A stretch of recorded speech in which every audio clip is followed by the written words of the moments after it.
Vous avez vos questions, C'est vrai je qu'on a réponds pas. besoin, dans ce climat un peu de stress, de peur, puisqu'en fait, ce virus, c'est plus surtout une peur au départ. Oui, En et puis, réalité, ouais. c'est très virtuel tant qu'elle n'est pas en face de nous.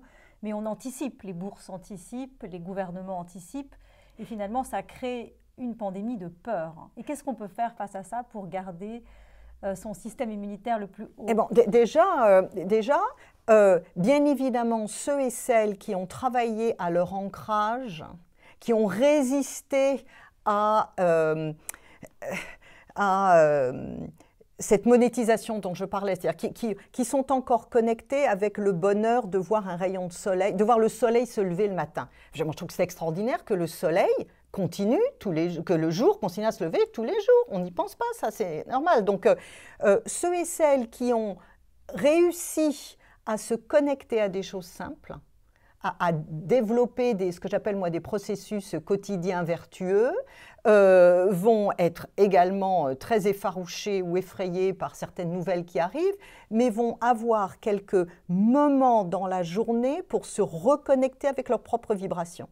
Moi, je compte sur l'effet collectif de ceux et celles qui vont résister à des lectures statistiques, à des lectures à l'emporte-pièce qui s'appliqueraient à tout le monde, pour réintroduire un langage de sagesse.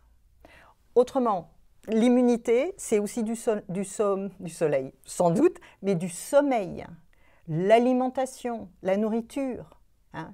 Et nous sommes dans un mouvement qui ne permet plus, moi je vois des enfants qui ne savent pas faire la différence entre un plant de tomates et un plant de pommes de terre. Bon, c'est pas grave, puisqu'on achète tout ça au supermarché. Mais il y a une perte des cycles naturels.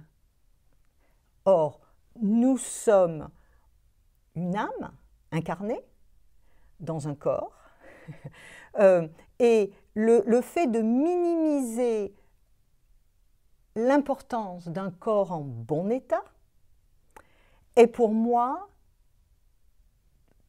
plus dangereux qu'un virus. Ben oui, puisque le microbe n'est rien, mais le terrain est tout. Oui, et vous avez vu le titre de 4e de couverture, en fait. Vous aviez vu que ce n'est pas le même que sur Oser s'incarner. C'est le titre que je souhaitais. Et on m'a dit, à ce moment-ci, s'incarner quand même, c'est biblique, c'est christique, ça va intéresser personne. Donc, enfin, on a compris qu'il fallait mettre quelque chose de plus simple. Mais en fait, dans la tradition, dans le mode de pensée chinois, qui est un petit peu différent de la nôtre, nous n'avons pas qu'une seule vie dans laquelle il convient de tout faire. Ce qui fait que, alors vous allez me dire, bon, ben, si je dois attendre la suivante, c'est pas simple. Mais à partir du moment où le contexte général est celui d'une possibilité renouvelée d'avancer sur des terrains les uns après les autres, l'enjeu n'est plus d'arriver à tout faire maintenant, quoi qu'il arrive, dans une seule vie. Ça mérite débat, mais en tout cas, tout a été corrigé et ce titre-là a échappé à toutes les corrections. En tout cas, on vous encourage vivement chez Sensab de vous procurer ce livre parce que croyez-moi, en ces temps qui courent, c'est tellement important de s'accomplir, d'oser et de savoir s'incarner. Et d'être soi. Et d'être soi dans son plein potentiel. Merci. Merci beaucoup Merci de nous à avoir tous. suivis. Merci.